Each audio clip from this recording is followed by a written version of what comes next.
12 weeks finally takes us here. It's the season finale of the mid-season 2025 FF 1600 at Donington Park. A classic like none other, and a championship battle that's going right down to the wire.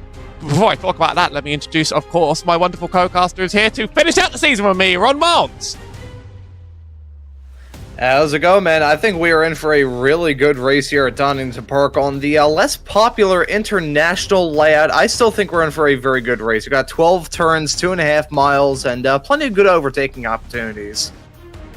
This track can be chaos, and we do get to keep the wild downhill that gets us here.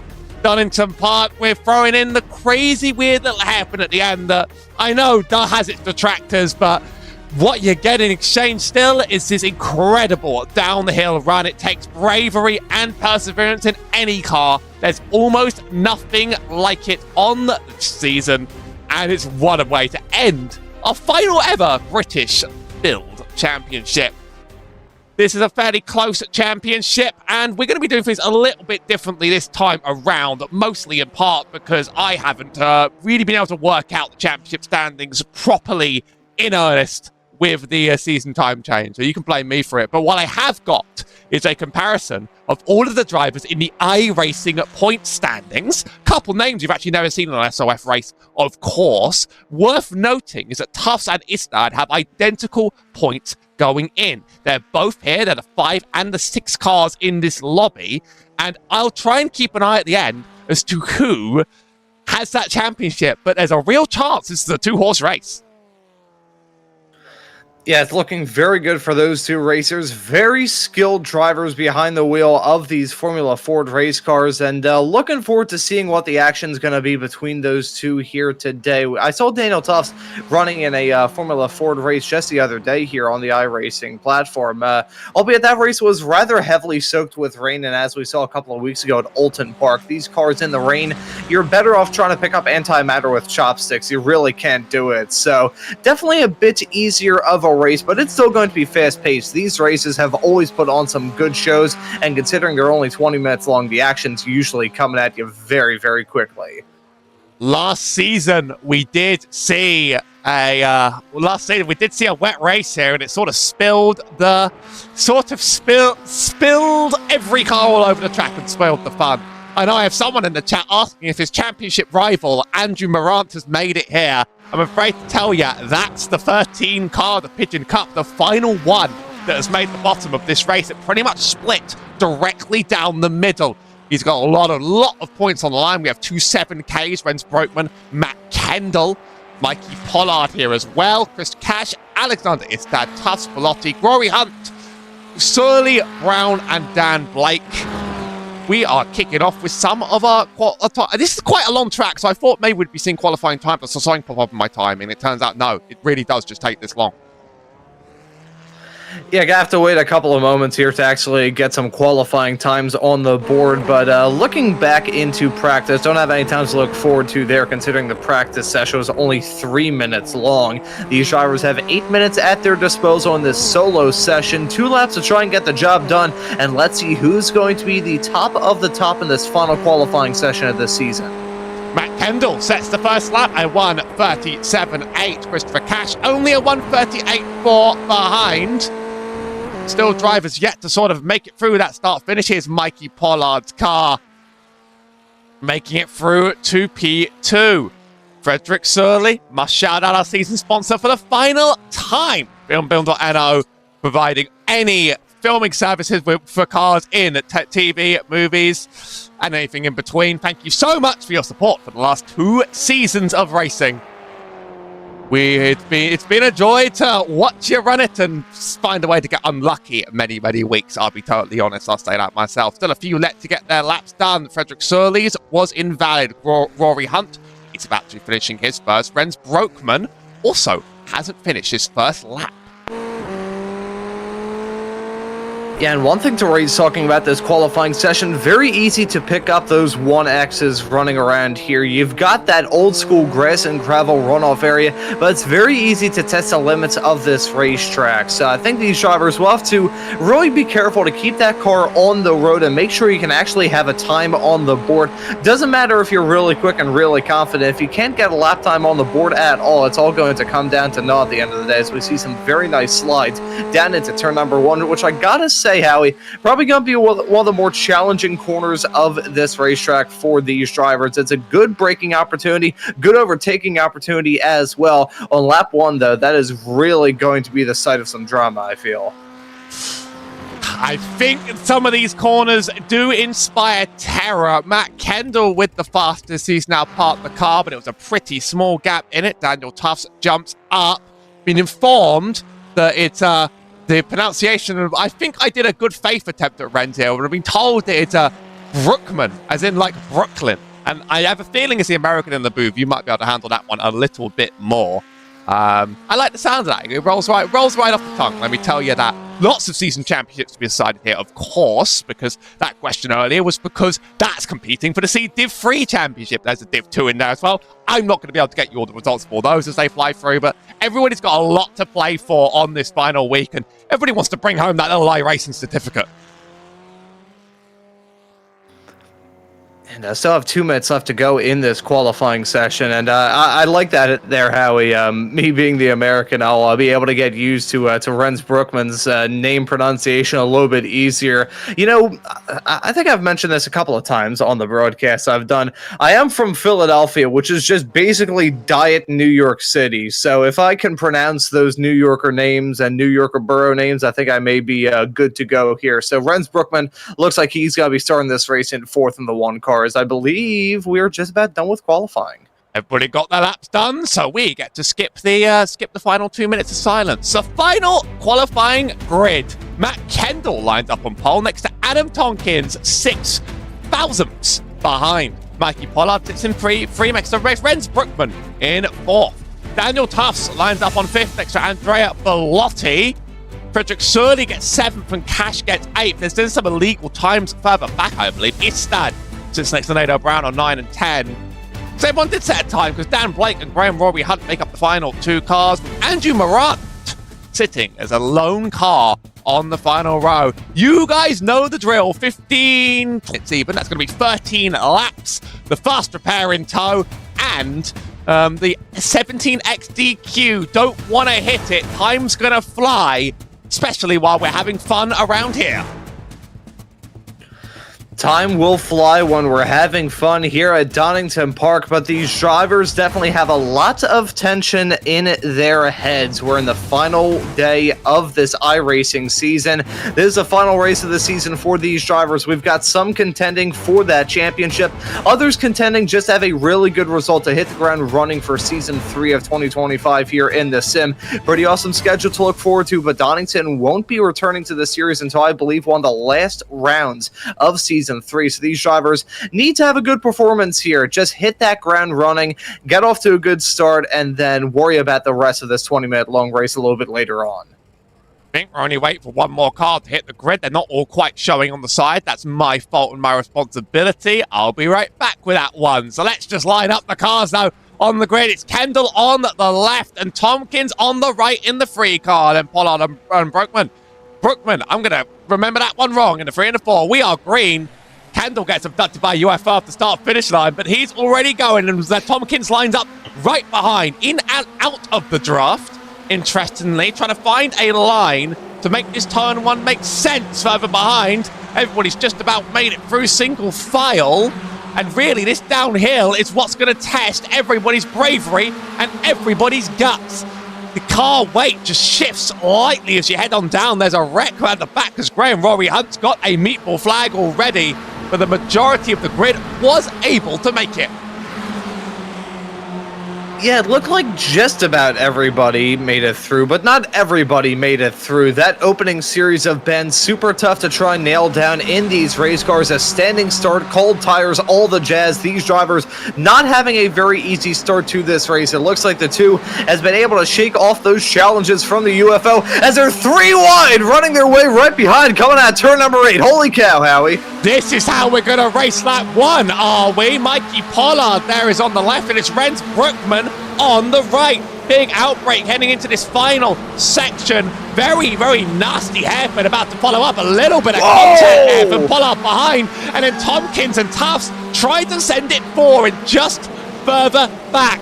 Big lockup from Tufts. Tufts heads off the track and out wide. He'll be able to recover, but that's a very, very big slowdown. And all he's got to do is figure out beating Istad just behind. Pollard sits behind Tompkins for P3. They file through, tiny little touch between Surly and Cash.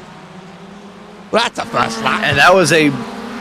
Oh, that it absolutely wasn't. For Daniel Tufts, it was an absolute disaster. He drops down to P7. He's now side by side with Frederick Sorley down into turn number 1. But look at that, Alexander Istad, after starting this race a little bit farther behind this racer, starting all the way down in 9th, he's made his way up a couple of spots as Daniel Tufts has dropped down like a rock. That's a fantastic flying start from him as Tufts had that big lockup down into the Adelaide hairpin. That was a whole lot of drama in the span of just a couple of moments. We had some drivers going 3 wide onto that back straightaway, then 3 wide coming out, but they nearly went 4 wide as they headed their way off into second's last corner. Fantastic stuff. So take a look at the moments involving Graham, Rory Hunt, and others through 1.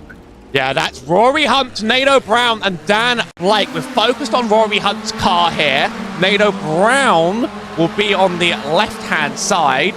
Rory Hunt will be in the silver. Little tap there, and it's just a sloppy turn 1, I'm afraid, between 3 drivers. Only one of them took a meatball flag out of that, so that's going to be some recovering to do in the pits. The race must go on, and it's all bunching up here around the middle. Matt Kendall, almost a second ahead of Renz, wants to take this win in the bag, but everybody else has led this sort of 2 trains. Daniel Tufts leads the trains from 6 onwards, whereas Adam Tompkins, further down the road, is chasing down Renz Brookman for that P2.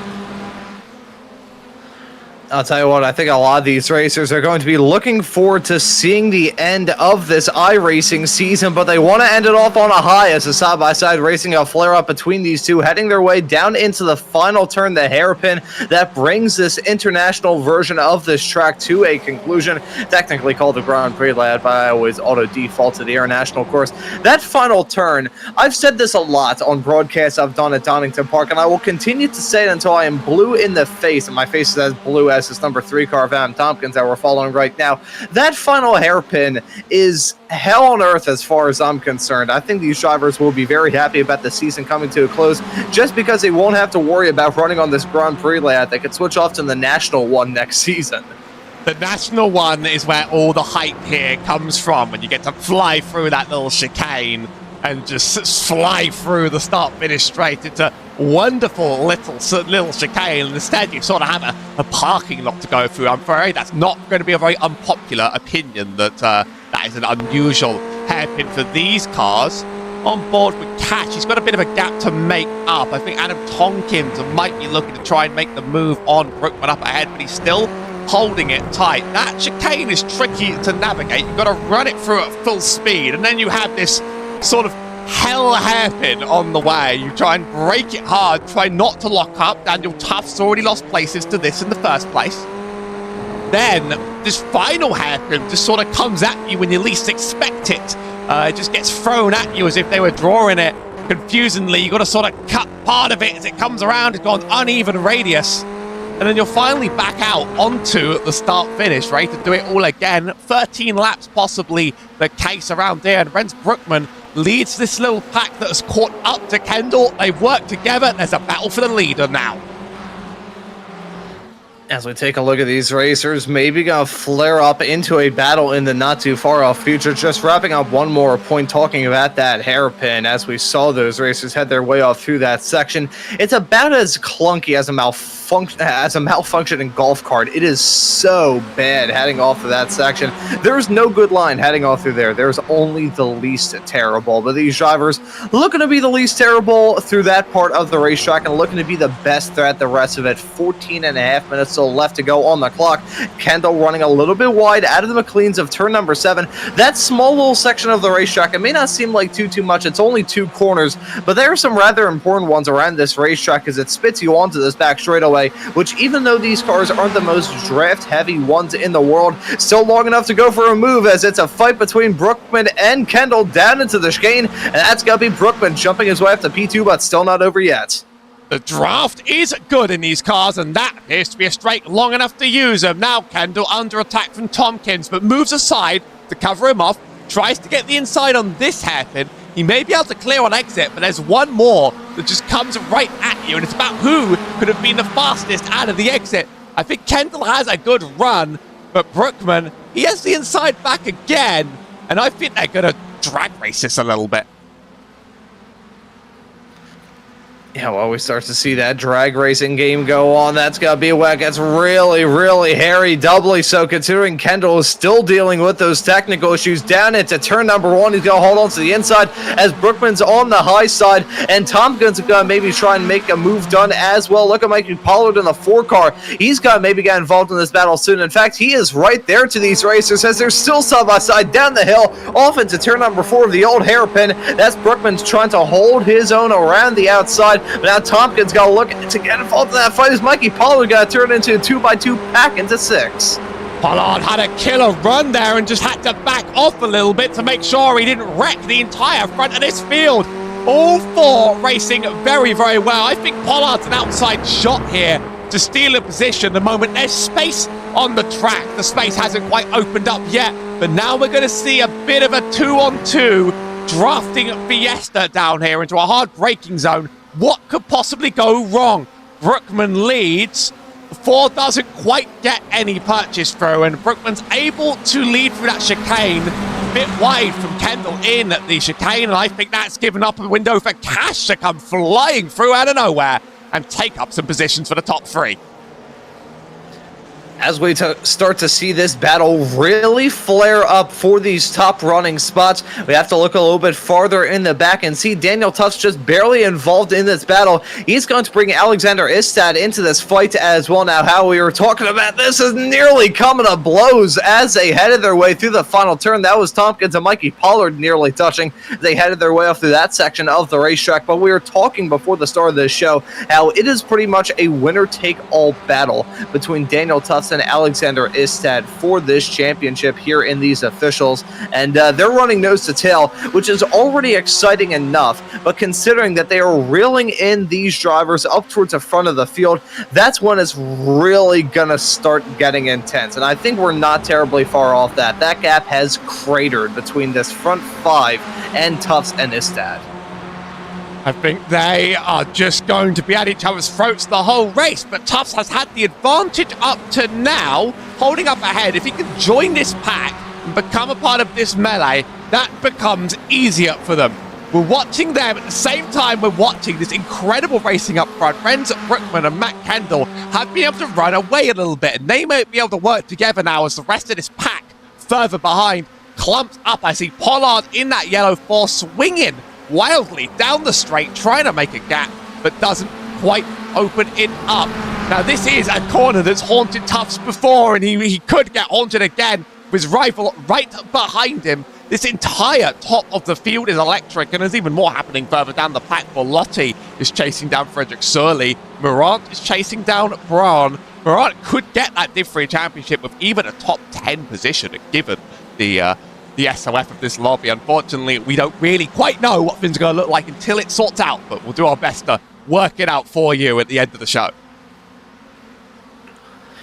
Yeah, but as it stands at the moment, we've still got a half of this race left to go. Setting the fast lap of the race is Matt Kendall in that 2 car, despite the fact he's been blinking in and out of existence ever since the drop of the green flag, and even before then, there is no doubt that that car has got some speed. So I think the fight will very much be between Renz Brookman and Matt Kendall. As we take a look at them drivers, maybe got a battle a little bit farther behind. This is Frederick Sorley and Andrea Bellotti, my apologies here, as they head their way down into turn number 4. The old hairpin. Will also raise this about this track. Despite the fact this track has been around since the 1920s, has never been a hairpin. I don't know why they call it the old hairpin, but can still put on some good racing. As a few corners later, Bellotti looking to get something worked down the inside into 6, which would just immediately swap it to the outside of 7. Bellotti not able to get that move done, as Kendall looking to get a move done on Brookman.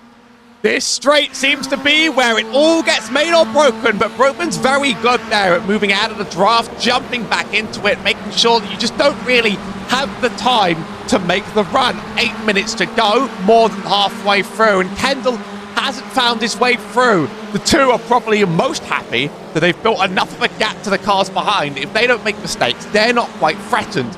I'm learning lessons about keeping the camera on Matt Kendall. I'm glad everyone's able to race from him, but I'm sure not able to quite watch it from the followed cameras, as Brookman holding him off for now. But here's one more straight for the draft. I think the exit was quite good, but some things are inevitable in these cars. It's just about whether enough pace is made up. I don't think it's going to happen. Tompkins is the fastest this time around.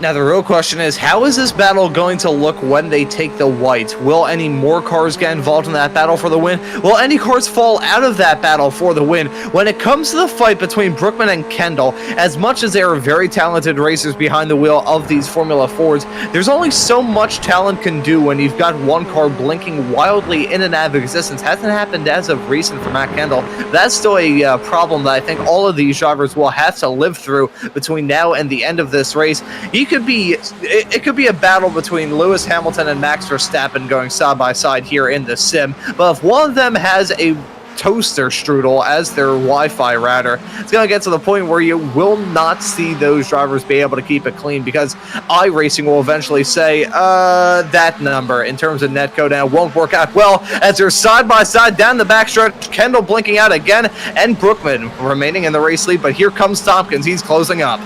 I think Kendall might have gotten the better exit to the chicane this time, and he's going to have the advantage into the first hairpin.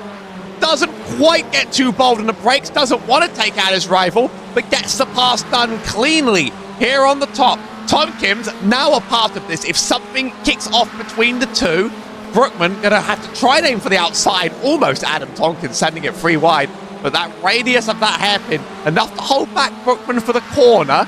Don't know if the pace is quite there down the straight. He's gaining. Will have the outside if he chooses to run side by side. Uses all of the pit exit, of course, to open up this turn. I think this duel is going to persist for the whole lap.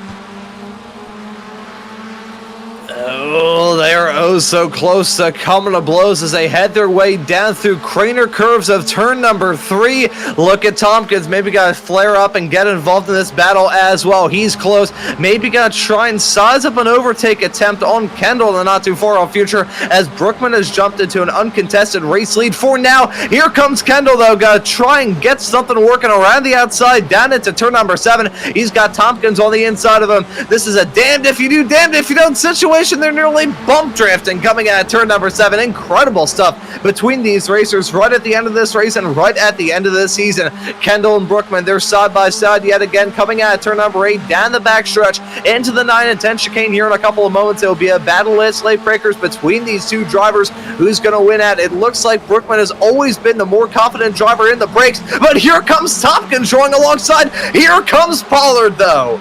Tompkins has disturbed this battle for the lead. Little bit of contact slowed down Brookman, but now the whole swarm has shown up and Kendall might get to run away. Where did every single car come from at once? A huge swarm. They're sending it free wide down the straight before the hairpin.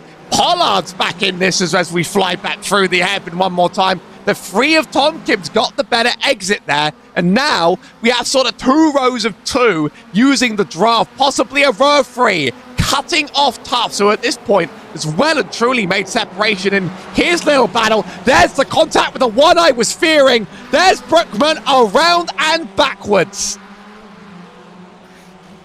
And he keeps it back up and rolling now. Got dropped down to be just barely inside the top 10. But let's take a look at this moment as they head their way down into turn number 1. That's Brookman on that inside. You can see Tompkins trying to make something to work there. And you can see nearly coming to blows. It's Christopher Cash and Mikey Pollard. Contact being made. And that was a rather bizarre nature of that spin for Brookman there. I'm not really sure what to make of that, Howie. How about you? That was the tiniest bit of contact that I'm sure everybody thought they could make work. It was just the nose of Tompkins' car, just the little centimeters of it that poked out. I think this is a move that was just on, but that's the tiniest misjudge. Playing over the internet doesn't help. That's just unfortunate. It's just, I think, an unfortunate day for absolutely everybody. And well, we only really had one victim. It was a bit of an important victim for this battle. Kendall is now flying away. Yeah, he has taken this opportunity, saw that drama in his rearview mirror, and said, you know what, I'm good. Downshifted a couple of times, and he has taken off from these racers. Got to look to try and hold on to that lead between now and the checkered flag coming up in the not-too-far-off future. 3.5 minutes left to go from this race, and 3.5 minutes left to go from this season. Things looking good for Daniel Tufts. He's been able to jump in front and has a one-car cushion between himself and Alexander Istad. That one-car cushion is Mikey Pollard there, so not the most sure cushion in the world, because Mikey Pollard, he's a driver who will go for those moves and go for the dives if it suits his cause. I wonder, as much as Kendall has checked out for the race lead, the battle for the final 2 podium spots, the final 4 spots in the top 5, and that championship battle still going to be intense. I'm sure Tufts was enjoying making it ahead of a few cars, but now Istad is back in the queue of cars, though. He's not dropped off the pack. He was able to make his way up, and this whole group working together have enabled another melee, which after they cross the line, we're only going to have 2 more laps of running around this track. Kendall probably happy with disconnections and up front, given the lack of drivers that could cause him problems indeed, as the Tompkins though leading this pack. If these group work together, they could possibly just make it up themselves using the draft off each other. We'll have to see how they take the last few laps. I think every inch of the track is going to be an absolute melee. Every inch is going to be fought over. Matt Kendall's about to cross the line in just a corner's time for not quite the white flag. Make it the white of the white. I just made that up. I just completely made that up. But all we know is that there's 2 more laps to go once he crosses that line. And that's 2 more laps for this group to either become friends or mortal enemies. Yeah, will it end peacefully or will it end in drama at the very end of this race, the very end of this season? It's going to be intense regardless, no matter how you shake it. You got some very fast racers, some very opportunistic racers as well. They all want to have a good result at the end of this season, as much as the win is really out of their grasp, unless some big lag spikes go on for Matt Kendall and he ends up completely disconnecting from this race. That will be the battle for the podium, but the podium isn't anything to scoff at either. These racers really want to make something work. One driver though who's really got to be pushing it right towards the end of this race is Alexander Istad. He is currently running in 5th. You can see that gap between himself and Mikey Pollard, who is right behind his main championship rival, right behind Istad's championship rival of Daniel Tufts. So if anyone is going to really force this issue right towards the end of this race, it is going to be Alexander Istad, with Daniel Tufts being right behind. Well, that's Daniel Tufts having made up another place, flying up into 2nd. A good outbreak into that chicane. We saw him go side by side on the onboard, and then he just sort of slotted in to make that P2. Now leading this train. He might not be able to lead that one effortlessly going into this final lap, as we have 30 seconds to go until the end of this race. That will make Matt Kendall's lap the white flag lap, and that will make this pack ready to go 5 wide on each other, over each other's inches of the pavement. There's your white flag. Now let the fireworks begin for this field, I must say. The sparks are going to be flying. These drivers going to be breaking their elbows at. And who's going to get shuffled out of this is a question that I've got in my head. Adam Tompkins looking to maybe get a run on Daniel Tufts down the hill for the final time through 3 into 4 in just a couple of moments' time. Will we see a dive from that blue car right behind the black and yellow special car of Daniel Tufts? Let's see how they're going to be shaking their way off through the mid-sector for the last time in this race. He fakes to the outside and now goes for the dive down the inside into turn number 7. That's a battle for P2 and P3, deciding the podium, and Mikey Pollard got to try and get a move done on Tufts as well. Tufts getting all sorts of screwed up through that turn. Tompkins jumping to second. Now Pollard looking to get involved in that. Christopher Cash not very far behind either. Tompkins is going to be happy with this run up ahead. If these three go 3 wide and compromise each other, he'll take the clean second. Daniel Tufts, I guess, a good outbreak into the chicane. It's been largely a low-incident race here at Donington Park. We've had a couple hit the pack, but it's not been a wrecking field. Daniel Tufts leads P3, but he's now gone wide. He wants to secure this inside line for himself. The checkered flag flies for Matt Kendall, the winner of the final SoF race of the season. And we're going to see if Cash can make this run up, but I wonder if this will resolve 1, 2, 3. I think it will. That start line comes at you quick, and that makes a Matt Kendall a race winner over Adam Tompkins, and Daniel Tufts climbing it up into 3rd. And that is going to be a fantastic result for Daniel Tufts when it comes to that championship. It was the perfect storm of circumstances for him. He got that move done to jump his way up into P2, and as much as at the end of this race it didn't really stick, it was still a good enough move. Alexander Ista, on the other hand, as soon as I was talking about him really need to put in a good final lap and a half of this race, he lost out on another spot to Cash. He dropped down to P6 at the end of the day. It's only 2 cars between himself and Daniel Tufts at the end of the day, but that is a big point swing in the hands of the Brits of Tufts. Alexander Istad, understandably so, bailing out of this session as soon as he could. Probably not very happy about how things shook out in this race. Was that not a thriller to the end? It was led to the line by Matt Kendall after a long battle with Renz Brookman. Eventually led to contact. Adam Tompkins finishes 2nd, and then the clump of drivers will be led by Tufts, then Pollard, then Cash sit 3rd, 4th, and 5th. Alexander Istad finishes 6th, ahead of Andrea Bellotti, Renz Brookman, Frederick Surley, then Nato Brown. Just a couple cars at the back. Andrew Morant, Dan Blake, and Graham Rory Hunt marking out the final 3 drivers. I'm going to try and work out what this means for the championship. Results have just posted through, and sometimes iRacing is slow. In the meantime, we'll see if any drivers want to talk to us, and you might just have to pad for time for us. I mean, Howie, we've done enough shows together whereby I think you know that I can yap these viewers' ears off for an extended period of time. And I think I'll do that by talking a little bit about this place, Donington Park.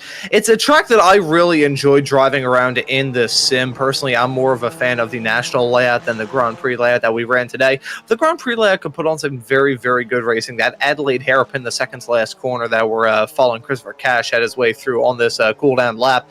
Rather tricky corner to nail down in its own regard, and you can see the runoff area kind of squared off heading through there. Very, very odd section of racetrack this, but as much as I despise that final turn, there was a interesting series of circumstances that never really came to pass that would have made that corner not be around anymore. If anyone's too familiar with F1 lore back in the 2000s, late 2000s, I believe this was back in 2009 when they wanted to make this happen, Donington was set to replace Silverstone as the host of the British Grand Prix, and then they had to change up the layout a little bit, and unfortunately that never came to pass. But Howie, your dreams have come true. We got a driver looking to have a chat with us, and it is Adam Tompkins. Adam, welcome into the booth. Looked like a really wild race here at Donington Park. How about you talk us through it? Do we have him? You are going to need to make your mic work. It wasn't me this time, I can promise that.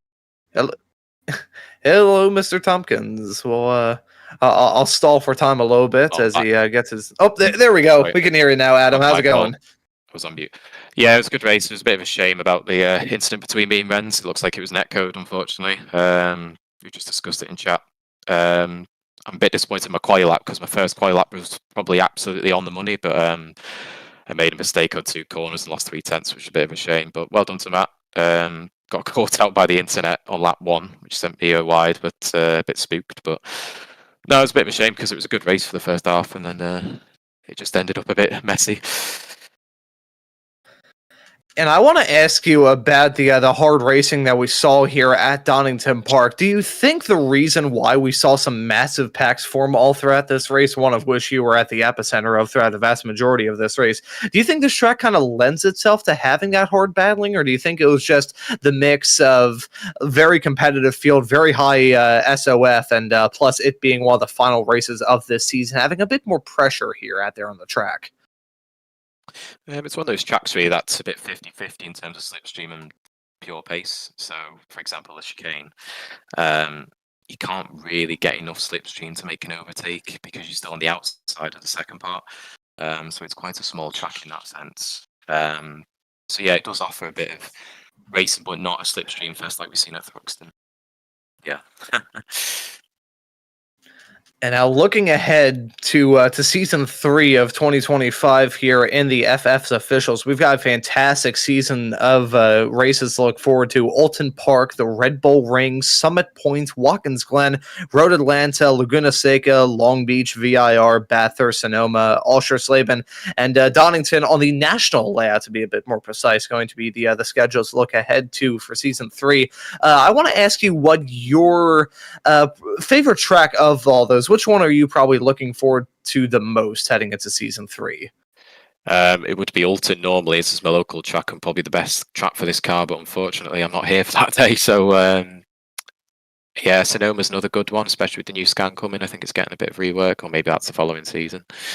But yeah, there's a few good tracks in that calendar. Bathurst will be interesting, given that it's how popular it is in the Skippy.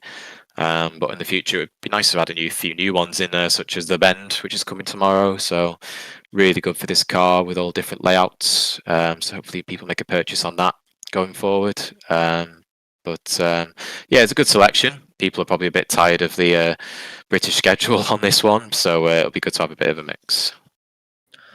Well, me personally, I'm a little bit disappointed that my absolute all-time favorite racetrack, the Slinger Figure 8, got skipped down the schedule yet again. But hey, you live and you learn. What can you do? But really looking forward to the action for season 3, and looking forward to seeing you out there on the racetrack for hopefully many of these broadcasted Monday races for season 3. But Adam, we'll let you give any thanks or shouts out before we let you go, and enjoy the other week off before we get started for season 3.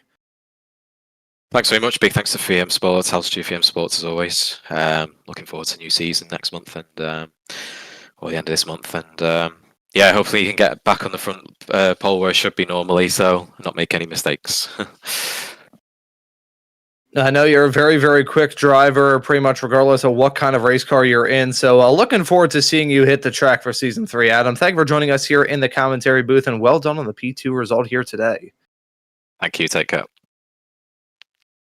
And that right there was Adam Tompkins, our P2 finisher at the end of this race. And I think Howie's so busy working at the points, and I don't have the permission, so Adam, you can have news. I do have news. I have news. You can't lose me quite like that. And I had to double, triple check to make sure that what I was seeing made sense, because it didn't make sense to me. But this is a drop week based calculation. iRacing drops your least successful weeks. This must have jumped into somebody's drop, because Alexander Istad has managed to take the championship at the end of this race by a decent margin. Christopher Cash finishing third ahead of Aussie Turkia, Matt Kendall, Pollard, Brookman, and Edward Buchanan. Looking down at some of the lower divisions, Istad wins the first div. Have I gotten that overall wrong? Let me check that. No, that was right. Yes. Looking further down the other divs, Nato Brown wins the second div, and the third div was won by David Whitehouse by decent chunk of points looking at things, if that's all updated properly. But those were not the points. The points you see now were not the points going in. They have changed since my last logdown of this, which is an interesting outcome. And, I gotta say, for Alexander Istad, we were talking about the other drama in this race and how he was probably kicking himself after how things shook out for him here today. Part of the reason why he probably left the other sim as soon as he possibly could. But no, actually looking rather to the contrary. I'm a bit surprised. If you're Daniel Tufts, you gotta think, okay, what else could I have done to be able to grab the championship at the end of this? It's still a very good season from him. And Alexander Istad, I think he's down there in our green room here for the broadcast. I think, Howie, I might pass it off to you to have a chat with our potential champion here for this brand new Formula 1600 season.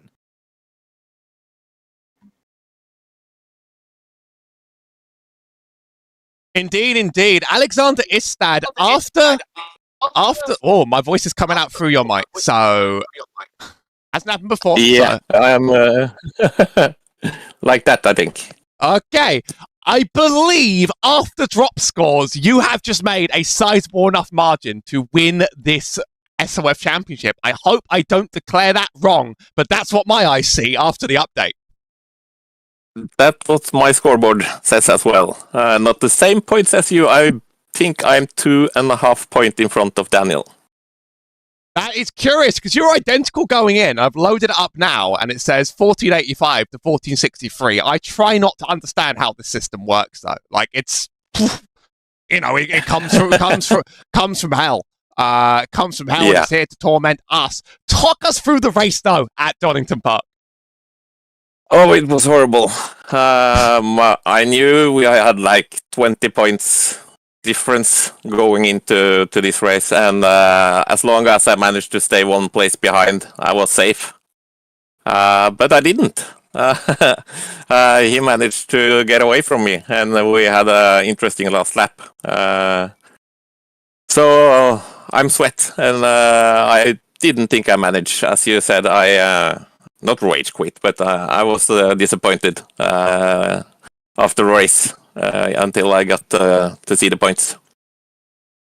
Well, it has been a bit of a roller coaster ride season. You've seen a little bit of them all. What are you most looking forward to next time around? Next time around, I'm going to take a season off, I think. It happens very much through the summer. I'm going to do some real racing as well, I think. And just do races when I can, and I'll be back for the season 4, I think. Well, we look forward to seeing you on the other side, no matter how long that wait goes. Here's your last chance this season to give any thank yous or shout outs. Well, I need to thank both Frederick and Neto for helping me with the setup and helping me just manage to get through the season. And Daniel and Chris and all the other guys for making this such a fantastic series. And you guys for making such a perfect stream. I like the streams. Perfect betrays all the technical issues that I find a way to bump into every week, but I very much appreciate it nonetheless. Yeah. Enjoy the season. Enjoy whatever you're up to next time around, and we hope to see you again sometime soon. Yeah, thank you. Well, that marks two people have calculated it differently, but they both agree on who it is. So at least the egg isn't on my face about that one. So that marks the end of the season. And Ron, you only jumped in for the back half of it, but you got to see plenty of thrill rides along the way. Yeah, got to see some absolutely thrilling racing action. I think the race at Thruxton probably sticks out in my mind the most, and an absolutely fantastic bit of racing action there.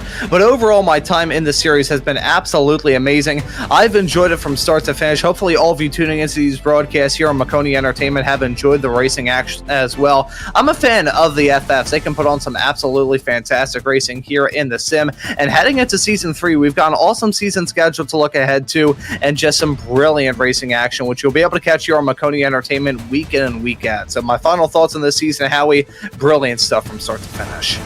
Indeed, we will be back for the next season in 2 weeks' time. Enjoy your week 13, but make sure you come back for us on the same channel as ever.